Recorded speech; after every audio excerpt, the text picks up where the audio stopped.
Welcome to the Big Ten Sports Podcast. I am your handsome and awesome co-host, Andrew Wade, editor at Dear Old Gold, and I'm joined here by my co-host, Ryan, who is not as good looking. I'll just leave it at that. How you doing, Ryan? Great. Thanks for that. That was awesome. I'm working on that one all day. Yep. That was original. Well, let's jump into our episode. We have an action-packed episode. We're going to talk about how we did last week with our betting. And spoiler alert, neither of us did very well. You particularly sucked at it. We're going to jump into a few highlights from last week and then talk through the game schedule. And then we have a couple cool segments. Cool might not be the right word, but fun segments that we're going to throw in here now that we don't have 13 games to cover every single week, since we're actually starting to get into Big Ten play. So let's go ahead and get started. In terms of betting, I went 6-7 this week, and you went 4-9. Your four big wins were SMU covering, Minnesota, South Florida, and TCU not losing by more than 13.5 points. So Go Horned Frogs. not an ideal week for you. Do you want to give any background or some insight as to your losses? No, not really. This was like a depressing weekend in general, so I'd rather we just move on. It was the worst betting weekend of my entire life. And then all my teams either lost or somehow tied, so I'm good. All right. Well, I do want to hit on the fact that although I went 6-7 this week, I am currently 20-15, and I'll be honest, I don't think either of us saw that coming. That is about 10 games better than I think you or I thought I was going to do. So, Yeah, I think so. You're 20-15 right now. I'm 17-18. I feel good though, because I think everything reverts towards normality, and we know that I'm better than you at this. So I had a bad week, and that's never going to happen again. you'll probably go like 0-7 this week or something. Speaking of being really good at betting on games, I'm actually in a Yahoo League right now, and for betting on NFL, and I missed the first week. Came back the second week and picked 12 out of 15 games, and I'm already in 7th place. So I call that a win. But are there like 8 people in the league? I wasn't going to say the total number of teams or the fact that the 8th place team hasn't actually made picks, but yes, I am in I 7th. thought you were in last place. Well, let's just spoil the fun there. All right, jumping into a few highlights. Temple blew out Maryland. I think last week we talked a little bit about whether we thought Maryland was good or not. I think the answer has come to us after this big blowout win. They are not good. Any thoughts on that? Well, I think they're the weirdest team though, because they beat Texas week 1, and that was their quote unquote big win. And so we were kind of thinking maybe Maryland's good, and then they got beat by Temple, who had lost their first 2 games to Buffalo and Villanova. But then Texas, who Maryland beat, went out and destroyed USC.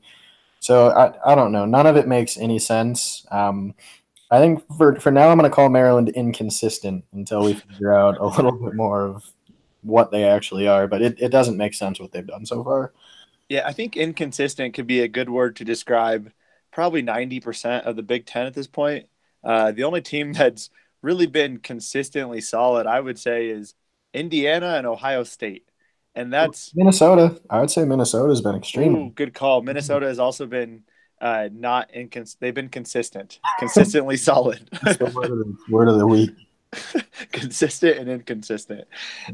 Speaking of inconsistent, Penn State, who narrowly avoided a win or narrowly avoided a loss over Appalachian State, has really come on strong the last 2 weeks, and they put on the burners after starting slow. They beat Kent State 63-10, and they actually covered the spread. Trace McSorley, still not incredible. I think I just want to rip on him every single week, but I thought he was great. He was okay. I disagree. I think that was probably easily his best game, and obviously you win by 53 points. You're probably going to have a pretty good game, but Kent State, man. He played Kent State, and he still didn't throw the ball very well, but he had 3 rushing touchdowns. I don't know. We know he's not going to have a high completion percentage, so I'm going to stop judging him on that and say good job, Trace. That's fair. I mean, that would probably be the right thing to do, but he's technically a quarterback. And even if he is the second coming of Eric Crouch, I don't want to judge him on his ability to score touchdowns on the ground if he can't throw any through the air. Anyways, moving on from Trace, Indiana started 3-0. They beat Ball State 38-10. I'm not sure what to think of Indiana yet. It'll be interesting to see how the Big Ten conference schedule shakes out for them. They do have a solid freshman quarterback, which we're going to get to, or not a solid freshman quarterback. They have a solid quarterback that we're going to get to later in the podcast. But Indiana starting off 3-0 is awesome. Rutgers is bad. They lost 55-14 against Kansas. Not taking anything away from Kansas, but Kansas historically sucks, and they surprisingly have won 2 games the last 2 weeks, which is awesome. But Rutgers losing 55-14 is just bad when even losing to Kansas. So neither one of those teams may win another game the rest of the season. I'll bet you on that. I bet Kansas makes it to a bowl game this year. You think Kansas makes it? Dude, I will bet any amount of money that you want on that. Let's bet $20. They're not going to. No, there's no way they make it to 6 wins. I'm going to make this bet simply because if it actually works out, I'm going to throw it in your face so much. I don't even care about the money at that point. All right. I'll bet you 2 beers. Make it 3. Fine. That's more beer for me. 3 beers. 3. Well, this will be good. You can have those 3 beers after you watch Nebraska lose yet again. And on Saturday, they lost to Troy. I think we've all realized now that Adrian Martinez is very important to the success of Nebraska. And I think you have some choice words that we might want to save until we get to a full segment of Nebraska. I don't know if you want to give us a little highlight of that or not. I mean, Troy had a empire in Greece for a while, so they're probably pretty legit. I can't believe you just referenced that. I don't feel bad about it at all. No, it was terrible and it was painful. And I think the main takeaway is that Adrian Martinez, their freshman quarterback, has to play. Otherwise, Nebraska can't win. We'll talk a little bit more about that later, but it was bad. Yeah, and right after watching them lose, you got a chance to apparently go to the UW game for free. Yeah, so I got free tickets to that. It was really hot inside the stadium, and it was disappointing to see, actually. So Wisconsin came out slow like they always do, but BYU was good enough to make them stay relatively at the same pace. And we can probably get into a little bit more of the details on when we preview Wisconsin's next game at Iowa. But Alex Hornibrook can't win games for you. I think we knew that going in too. And Jonathan Taylor was limited on the ground. He had, I think it was 26 carries. But his long rush for the day was 15 yards is all. And when he's not going to be, Heisman Trophy candidate Jonathan Taylor, Wisconsin just doesn't have a plan B. And I think some of that's down to coaching, but some of that was, probably Wisconsin style play catching up with them against a team that had a good game plan. And credit to BYU, whose fans I have to give a lot of credit to too. They were some of the nicer, better fans that I've seen at an away game in college football for a while. So, I mean, they're Mormons, man. I don't know what that means necessarily, but they were great. So congrats BYU. But yeah, Wisconsin was disappointing. They're always nice. Haven't you had like the people trying to convince you to be a Mormon come to your house and talk to you? Nope, can't say that that's ever happened. All right, well, they're super nice. Speaking of nice, we have the Minnesota Gophers cruise to a win over Miami of Ohio. They're off to a 3-0 start. I know I was talking to a few Minnesota fans before the season began, and I think they generally lacked a lot of hope coming into the season. And I think 3-0 is pretty impressive, all things considered. They've actually, Fresno State's a solid team. Miami of Ohio, not great, but not a cupcake team like Incarnate Word or anything like that. So definitely good for them to come off to a 3-0 start. One of the few teams to, close the deal on Saturday, considering most of the Big Ten lost. Yeah, Miami, Ohio's 0-3 now, so they're probably not very good, but they only gave up 3 points. The week before, they pitched a shutout against Cincinnati, so credit to Minnesota. Like you said, I think last week, they've got a good chance to be 5 or 6 6-0 at some point. So we'll find out more about Minnesota, but credit to PJ Fleck for seemingly having a good setup and a good plan each week for them. Yeah, I mean, they play Iowa, I believe, the first week of October, and they might be 4-0 or 5-0 going into that game. So that'd be huge for them and be a really fun game to watch. Iowa's actually traveling to Minnesota for that. And somehow that game might be meaningful in the Big Ten West. Yeah, sad but true. Michigan won it was kind of a close game initially. SMU was up, but Michigan ended up winning pretty big. Shea Patterson had a pretty good game overall, made some pretty good throws through the air.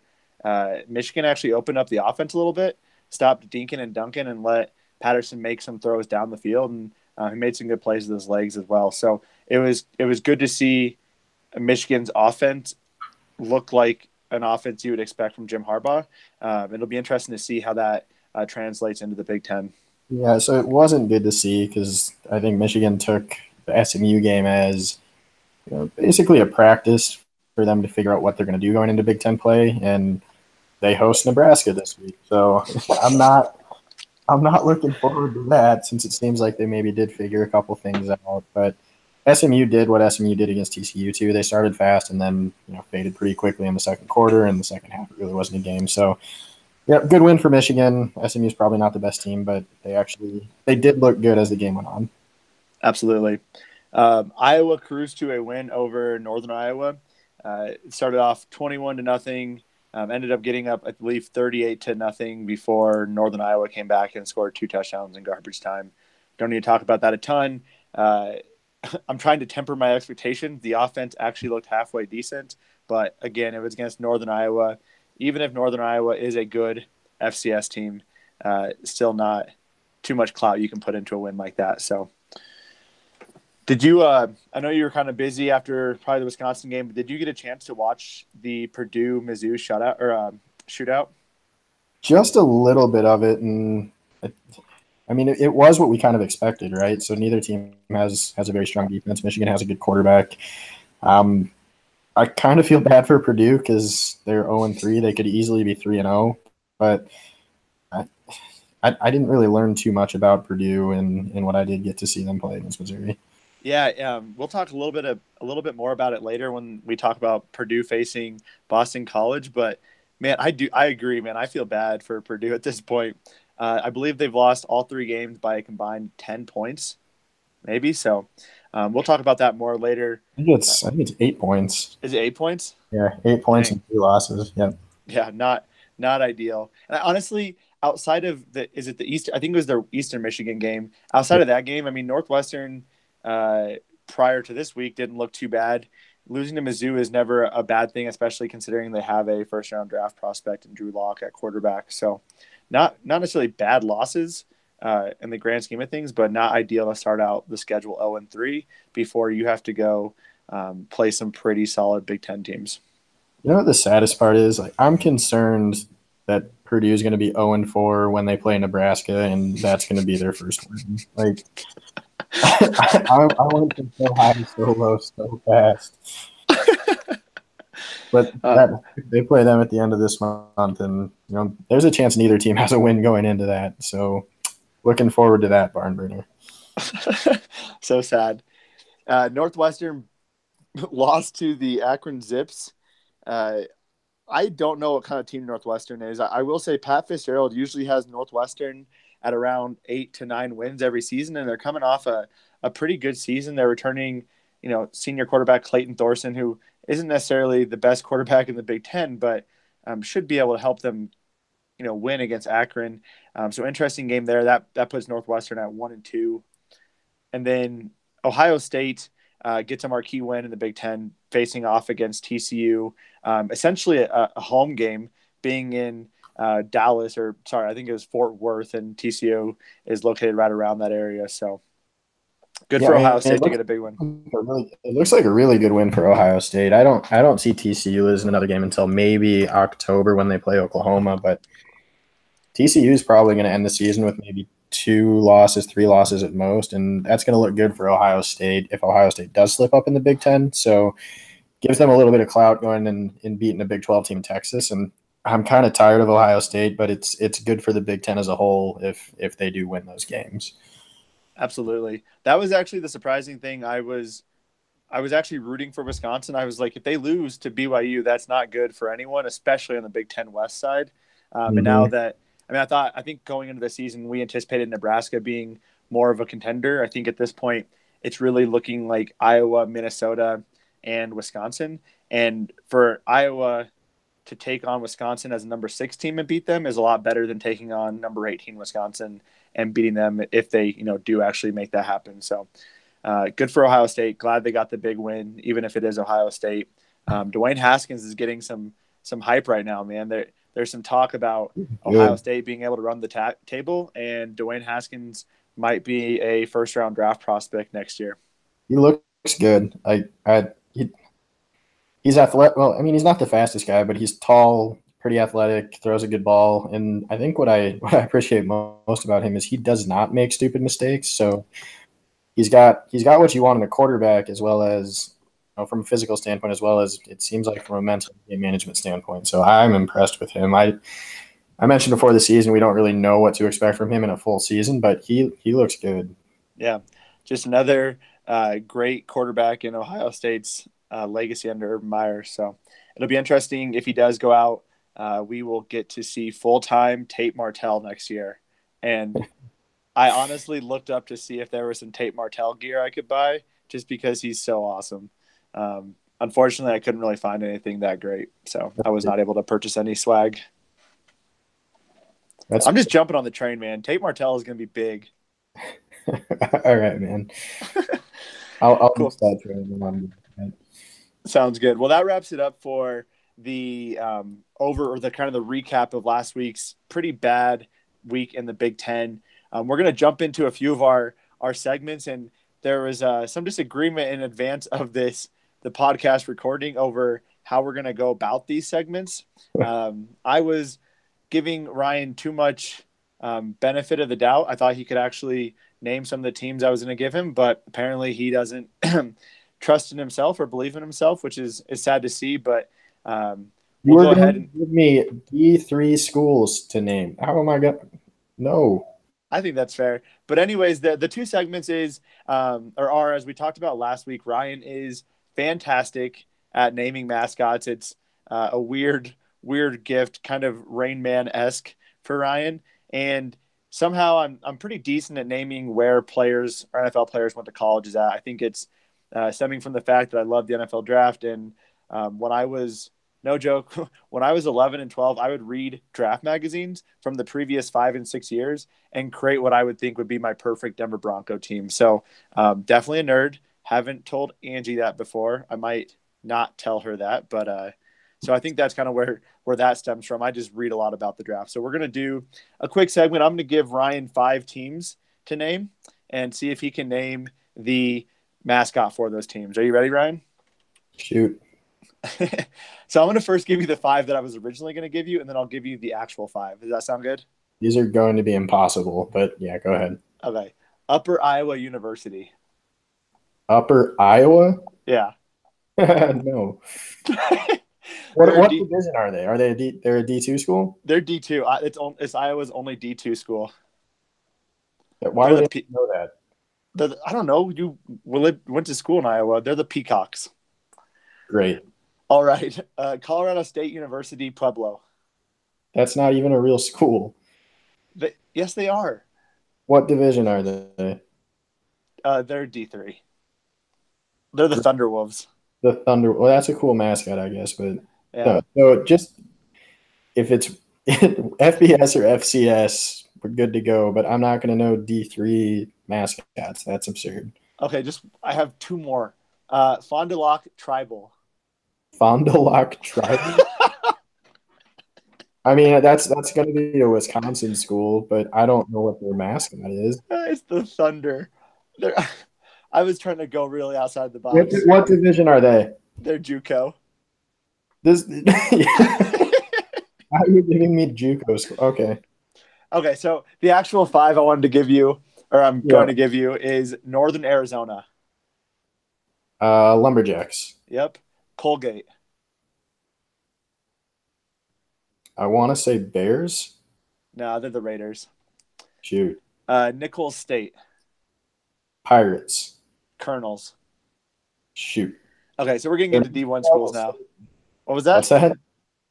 Their mascots or their symbols like an N with a sword through it, so I just assume Pirates. That makes sense.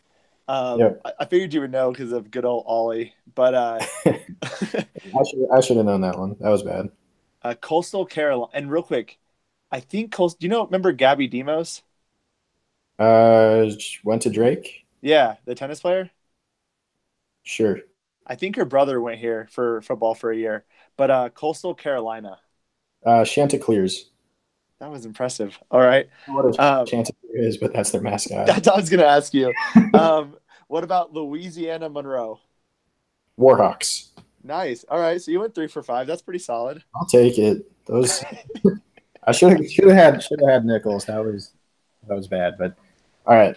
So I was less of a jerk and gave you some reasonable people to ask for NFL players to see where they went to college. You ready? I am pumped. I'm gonna start you off easy. So if you don't know these ones, you're probably not going to know the rest of them. But EJ Gaines. Florida. No, he went to Mizzou. You're not going to be very good at this. Oh God. This one's probably the easiest one on the whole list. Spencer Ware. I need to redo everything in my life. Spencer Ware, he's the running back for the Chiefs. Yep. Oh my gosh. Oh, LSU. There you go. I was going to start to feel bad for you because there's no way you get the rest of these. So my JUCO equivalent will be Tavon Young. Florida. Temple. Who's Tavon Young? Plays for the Ravens. I think he's a cornerback. All right. You might know this one. Jamar Taylor plays for the Cardinals. I'll give you that too. What position? Yeah, I don't know. It's Jamar Taylor. Jamar? Yep. Alabama. No, Boise State. This is tough. You want an easy one, or do you want the fifth one that I was actually going to give you? I want the fifth one. Bring it on. I'll go 1 for 4 or 1 for 5. All right, Mike Davis for the Seahawks. Wow. I'm going to start studying again. I don't know these things anymore. Mike Davis. Running back. He did get in the game on Sunday. Running back for the Seahawks. Mike Davis. Is it a big school or a small school? It's a big school. Wow, I'm literally drawing a blank on everything right now. Like, I can't even name all the teams in the SEC right now. I'm struggling. That's terrible. You went to South Carolina. Wow, I was at least in the right conference. You were, but you were never going to get it. You don't know, man. I could have. Well, anyways, I think that means I win. You did. That was depressing. Part. We should bet beers on this. We should. All right, so you get 1 beer from this. Nice. Cool. Okay, well, now that I'm thoroughly depressed and questioning everything about my life, let's talk about the games that are upcoming this week. We are finally into the Big Ten schedule. I don't know about you, but I'm really excited to actually see each team play each other. It's really tough to judge teams when they're playing a hodgepodge of FCS, D2, and crappy FBS schools. So it'll be nice to see them kind of level set as they play other Big Ten schools, even if it is, our first game, which is Penn State at Illinois, which is essentially a Big Ten school playing an FCS school at this point. But before you go on, I think the funniest part about this is that Illinois is playing at home on Friday night. And they're a 28-point underdog. That's embarrassing if you're playing a night game at home as your Big Ten opener and you are an underdog by 28 points. Yeah. You know what's scary, though? I almost want to take it. I almost want to take Penn State.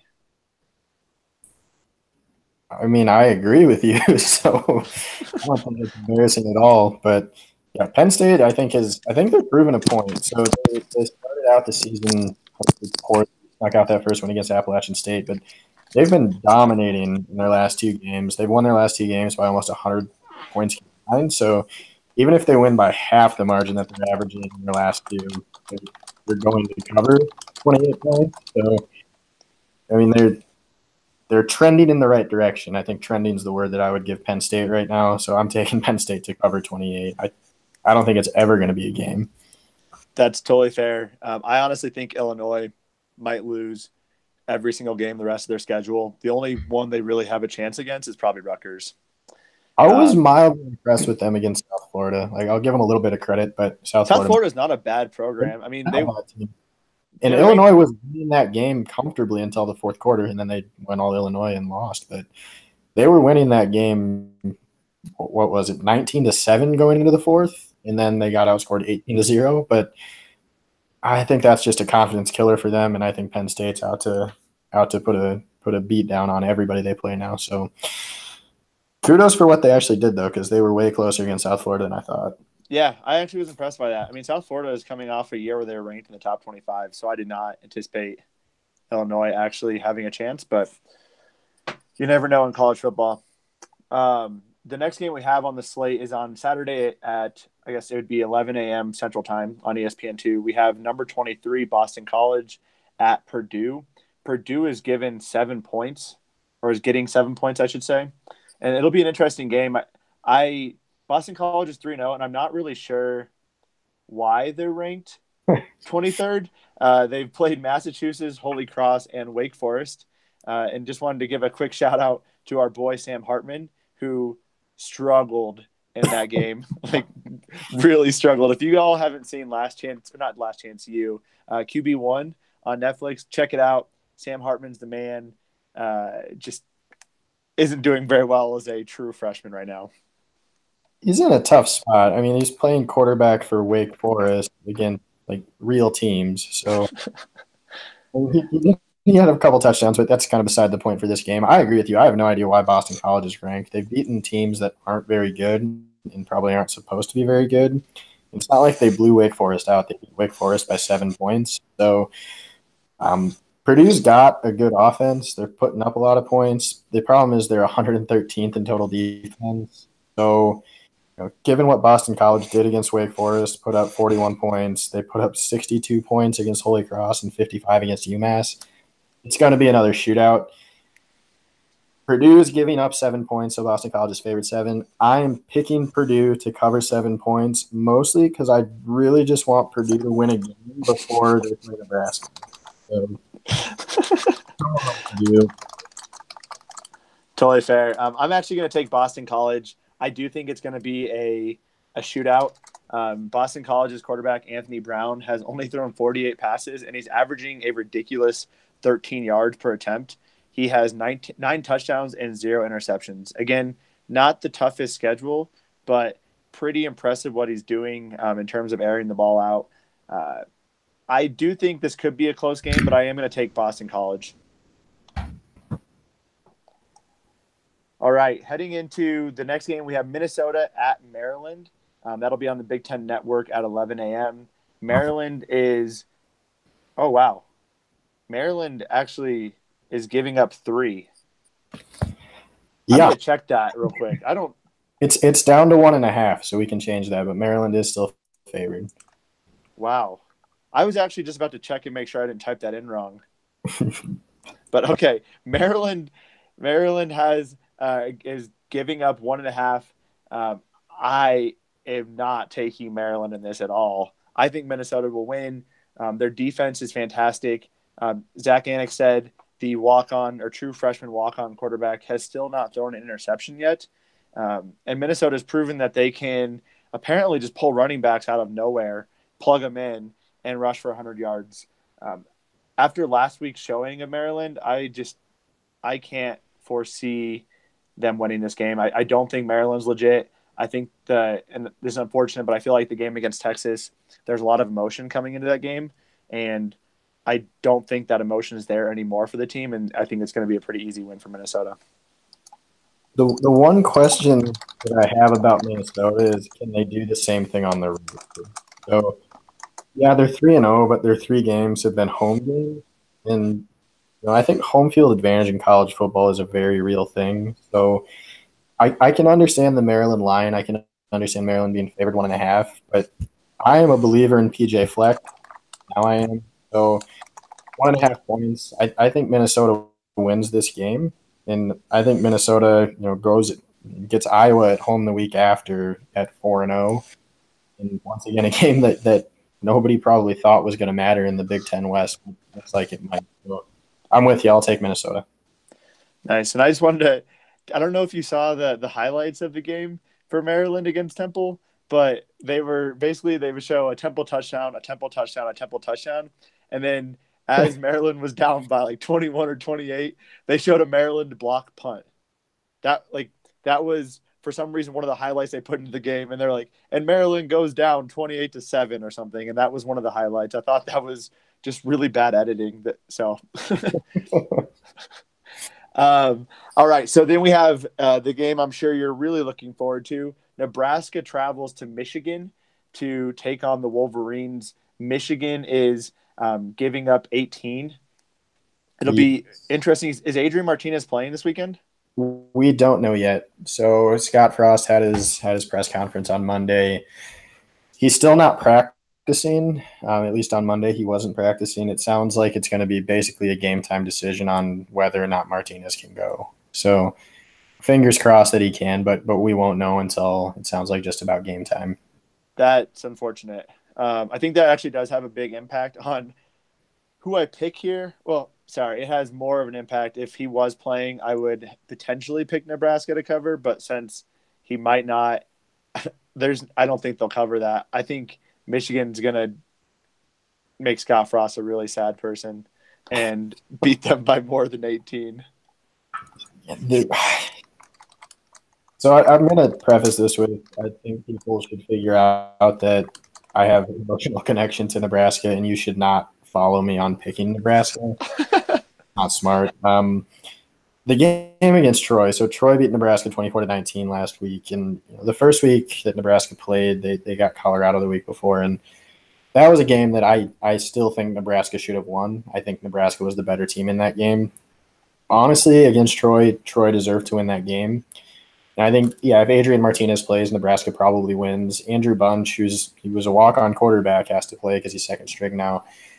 Threw 2 interceptions, and he also fumbled the ball 3 times. He didn't lose any of those fumbles, but Nebraska's offense with him is just so much more limited than it is with Adrian Martinez. So my heart is just going to say that Martinez is going to have a great week of healing up that knee, and he's going to play, and that's going to keep the game competitive enough to cover 18. So I'm going to take Nebraska. And I do think, even if it's not a close game, I think there are things that I'm going to be watching. So I probably overrated the impact that Scott Frost was going to have in year one, but I think he's already shown that in his limited time at Nebraska, he can recruit. If you're watching the Nebraska-Michigan game this week, watch Maurice Washington. He's a true freshman running back for Nebraska. He is ridiculous. So he's one of the guys where you look at and you say every time he's on the field, he's probably the most athletic guy, and he has a chance to take it the distance. Against Troy, he had 14 rushes for 92 yards, a long of 29, and he took a loss on some rushes just because he tried to dance a little bit too much, but holy crap, he's an athletic freak. So if nothing else, I have the future to look forward to, but I'm just going to have fingers crossed that it's a close game this week and Nebraska can cover 18 points.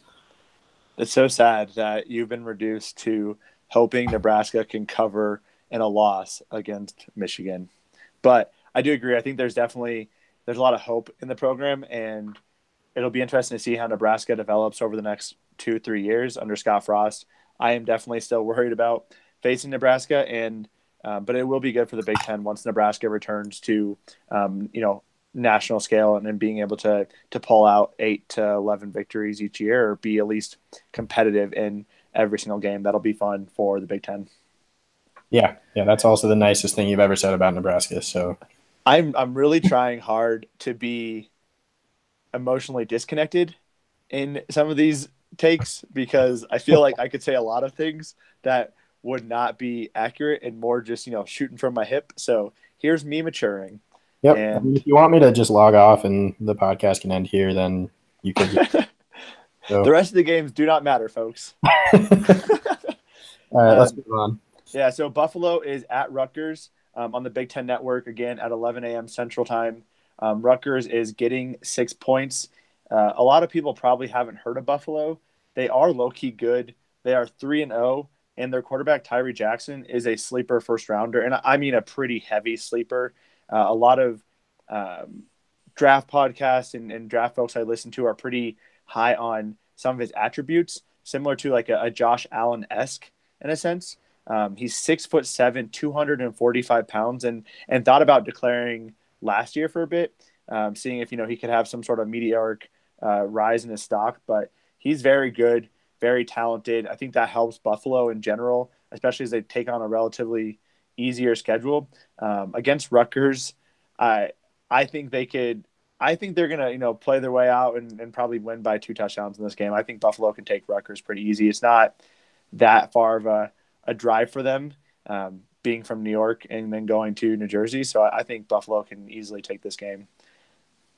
Rutgers lost to Kansas by 41 points. Like, if it was a basketball game, Rutgers, who's not good at basketball, would lose by less than 41 points. Like, I don't think anyone can pick Rutgers to beat any team, especially a team that's 3-0. I mean, Buffalo hasn't beaten anybody good, but they did beat Temple, and Temple apparently can beat Maryland. So, yeah, I'm taking Buffalo to cover this 6 points.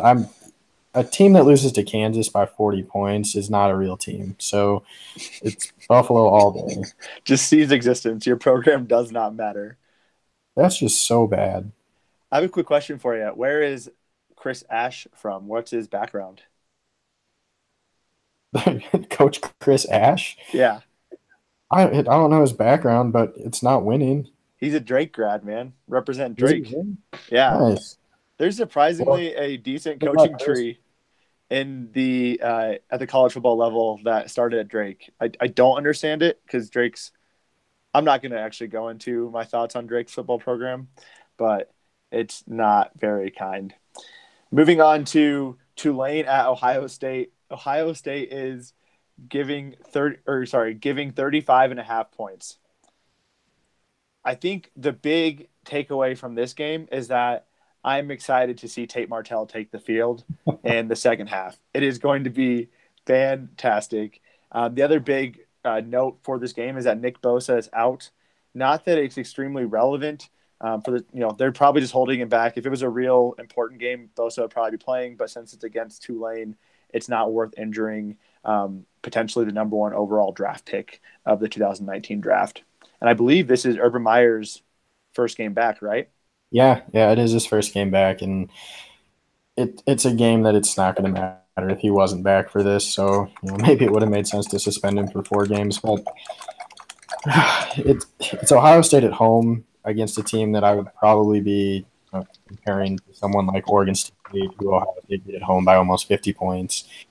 The 35.5, it's what the line was set at for the Oregon State game for Ohio State, similar to the Rutgers line for Ohio State. And Ohio State covered both those games easy.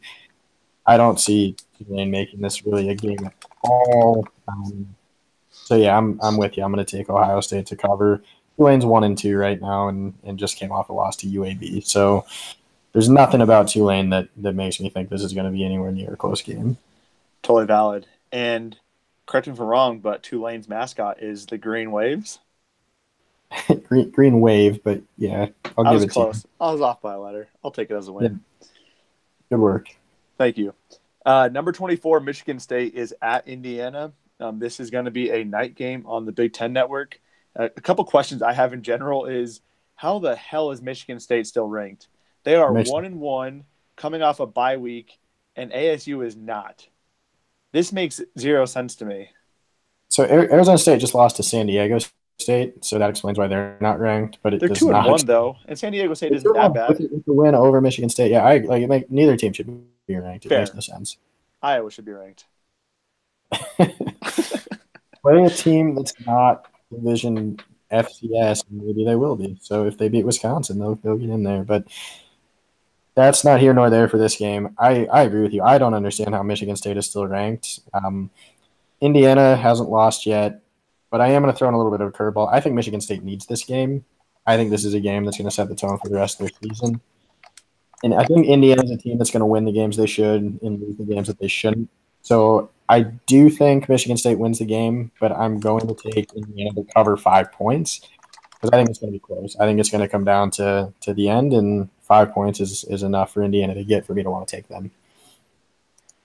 Perfect. Yeah, I'm actually going to take Indiana to cover as well. I actually think they're going to win, though. With it being at Indiana, uh, I think Michigan State just hasn't looked very good, and Indiana is playing pretty well. They have a solid quarterback. Peyton Ramsey has completed 73.7% of his passes, which is impressive. If Indiana can win this game, they're likely to end up 5-0 heading to Ohio State. So I think it's a big game for both teams. It really sets the tone. Is Indiana legit, or is Michigan State legit? Is Michigan State a solid football team, and can they pull together or string together a couple wins? So I think it's important for both of them. I'm taking Indiana to cover with the thought that I think Indiana is going to actually win. Okay, so maybe a money line bet there. Yeah, I'll do it. Um, Not at all. Don't trust myself that much.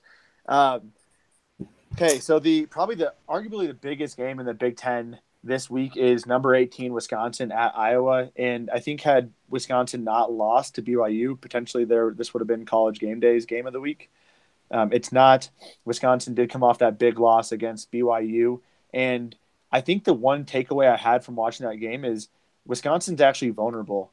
Um, I think before seeing BYU play them, you think about their offensive line featuring four All-American players from last year. All five are starters from last year. You think about the line and Jonathan Taylor, but you don't think about the other parts of Wisconsin. You just assume their defense is good. You assume that they're going to stop most offenses, but BYU pulled out a few wrinkles that Wisconsin didn't really have an answer for, which I thought was pretty interesting. The big thing I think here is going to be how does Wisconsin's offensive line handle Iowa's defensive line? Wisconsin's offensive line is, like I said, incredible, but Iowa's defensive line is allowing, or Iowa's defense for that matter, is allowing 1.5 yards per carry. And I believe they're allowing 126 yards total on the ground. They held David Montgomery to 44 yards on 17 carries. And David Montgomery is talked about as potentially one of the top tier running backs heading into the 2019 NFL draft out of Iowa State. So I think that's that's probably the biggest matchup, or the biggest piece of biggest indicator of how this game will go is who can win that matchup. For Iowa, at least too, they're playing at Kinnick at night, and that is never a good spot for a team to come into. Want to stop right now and just pick Iowa? I just want to talk a little bit more about them, and I have a few more things to throw out there. Wrote a few articles in Iowa this week, so I have some really good data. But I guess I can stop here and say that I pick Iowa to win. The spread is Iowa is getting 3.5, and I think I will say this: it's going to be a very close game, but I do think Iowa is going to win. Way to just stop me! I was going off, man. I didn't think you were ever going to stop. I had so many good. I read so many articles on it. Do one more. What else you got? Well, now you just kind of threw me off there. I think the three keys to Iowa winning this game, though, is... Are you reading your article right now? No, I just know what I wrote. All right. Smart. I think the three keys to them winning this game, though, is stopping Jonathan Taylor, actually getting a run game going against Wisconsin, and particularly using some of those jet sweep plays that BYU is using, and then also Nate Stanley being an effective game manager a la Trent Dilfer and not screwing it up. Putting the ball in Hornibrook's hands is how Iowa's defense can capitalize. Their secondary is pretty good, and Hornibrook is terrible. So my last thoughts. I'll let you go for it. Okay. I mean, I wouldn't say Hornibrook's terrible, but I think your three keys are pretty consistent with how most teams would approach beating Wisconsin, and it's what worked for BYU last week. I have a question for you, though. Does Iowa have the athletes, and do you think they can seal the edge enough to be able to make some of those jet sweep type plays work? It depends. So Ivory Kelly-Martin and Amir Smith-Marset are probably the two fastest guys. They're two big home run hitters, and they've both been injured the last 2 weeks. So if Amir Smith-Marset can return, that'll be huge. I know I'm a pretty big homer on Nick Easley, but he is a pretty fast. He's deceptively fast and quick, and he's been getting a few of those jet sweeps and turning them into 10 and 15-yard plays.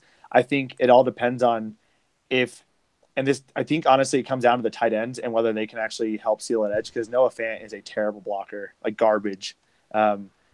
He actually got benched for part of the game against Iowa State. He can't block worth crap. So that'll be really interesting to see. But I think they do have the athletes if they have Smith Marsette and Kelly Martin coming back. So I mean that's interesting. I think somewhat low key. This game could ultimately decide the entire division. I think. Yeah. These are probably still the two best teams. Knowing what we know about the other teams in the division now, so God, I watched Wisconsin in person last week, and I really just wasn't impressed with them as a team. And I don't think BYU is, I don't even think BYU is necessarily a top 25 team. So do it. What you said, you've got Kinnick at night. You've got a team that's confident versus a team that's probably a little bit worn down on that side of the thing. So I'm gonna take Wisconsin. What? Yep, throwing in the curveball there. For all the things that we just said, I can't bring myself to pick Iowa, and there's a reason Wisconsin was ranked 4th preseason. I can't believe what just happened. You said about 10 good things about Iowa and then picked Wisconsin. I know. I was thinking with my head, now I'm going with my heart. I'm taking Wisconsin to cover 3.5, get back on track, be a one-loss team going into the Big Ten championship game, and we'll see what happens from there. But this is more of a pick with hesitation and mostly just not wanting to pick Iowa because you made a lot of good points, and I think it's going to be a toss-up. So I will say this: even if you think Wisconsin's going to win, you probably should have taken Iowa to cover. The games are almost always close, and the one thing I will say is if whatever the point, like the over/under is, definitely pick the under on this game because outside of last season where Wisconsin won like 38-14, these two teams don't typically go above 20 points each, and half the time they don't go above 10 points. So honestly, if you wouldn't have just yelled "do it," I probably would have picked Iowa, but I just can't. So I got in your head. I love it. Lucky. Well, it'll be interesting to see how this plays out, and I think this game especially is going to be really crucial to deciding what the Big Ten West looks like going into the kind of the meat of the schedule. But that is it for what we have covered on this episode. We'll be coming back next week, probably midweek, Tuesday or Wednesday, and I'm hoping to actually get our one of our special guests on next week. It's been hectic between Ryan and I's schedule trying to get a consistent time down. So hopefully next week we can get one of our former Big Ten athletes on the podcast and give some of their wonderful insights to the game. But that is it for today. Ryan, any last closing words for you? No, I think you covered it. I'm glad that we're starting to get into conference play, though. It'll make things a little bit better. A lot easier to watch all those games for sure.